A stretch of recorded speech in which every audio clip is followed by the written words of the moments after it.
Hey, this is Cody Rall with Techforpsych. This week, I just wanted to answer some questions and comments, and I wanted to focus on one question in particular that was put on my meditation video that I thought was just such a great question, and it led to so many thoughts for me. Antigona1 writes, if I have a question in meditation and I don't get the answer, like see or hear it, how will I know what the answer is? Now, I thought this question was so interesting and thought-provoking because it made me realize that sometimes people are looking for answers to questions while they meditate. Now, I'm sure there's types of meditation that try to achieve that, but the type of meditation that I typically do doesn't necessarily look for answers to questions while I'm meditating. Really more the practice of meditation that I do reduces stress, clears my mind, and allows me to resonate with the environment around me during the 20 minutes or so that I do it in the morning. Now, I'll have to do a practical video in the future describing what exactly I do, but I wanted to talk about the fact that really what I'm doing is clearing the CPU space in my head so that when I go throughout my day, I'm able to perform at the highest level that I'm able to do without cluttering my ability to think with random thoughts that aren't very helpful. Now, if you do have questions that need to be answered, as we all do, I do have a bit of advice for you. If you've never read Napoleon Hill's Think and Grow Rich, I highly suggest it. The reason why I bring this book up is that I feel that if you have questions in life, a lot of them are irrelevant unless you know exactly what you want to accomplish, what you want to achieve, what you want to go for. And Napoleon Hill talks a lot about this. He talks about defining a goal, writing it down, having a burning desire to reach that goal, and having positive affirmations in order to try to get there. The positive affirmations send the message to your subconscious mind, which then can start problem solving to get you to where you want.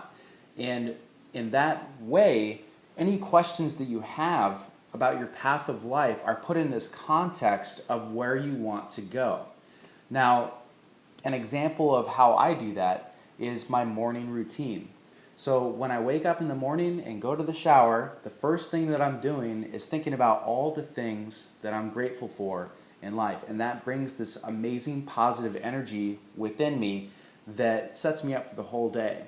So I think about my family, I think about the positive things that are happening to me in my life, things that have happened recently, things that have happened in the past. And that, again, brings up that positive energy within me. And then I switch into thinking about what I want to accomplish, what I want to achieve, where do I think that I'm going to be in 5 years. And I'm doing this all in the shower. This is my routine as I'm kind of going through my morning.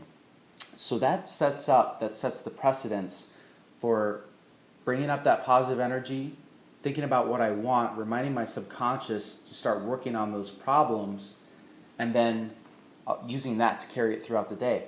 So when I do get out of the shower, the next thing that I'll do is I'll meditate for 20 minutes before going to work.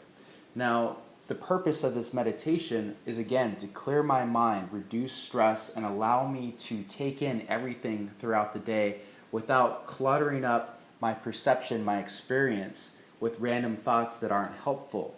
So again, what that does is clear my CPU space, allowing my brain to make connections throughout the day to get me to where I want to be.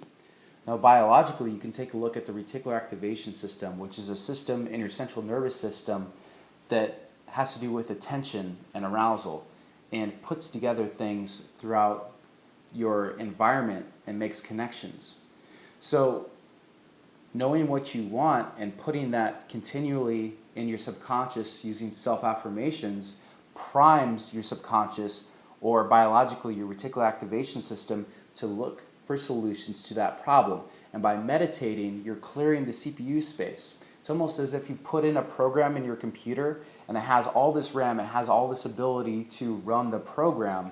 What you're doing is, through the positive affirmations, putting the program into your subconscious and then clearing the CPU space, making sure your computer is not bogged down by too many song files, video files, or what have you, and having the maximum amount of RAM and processing speed to put together the connections to get you to where you want to go.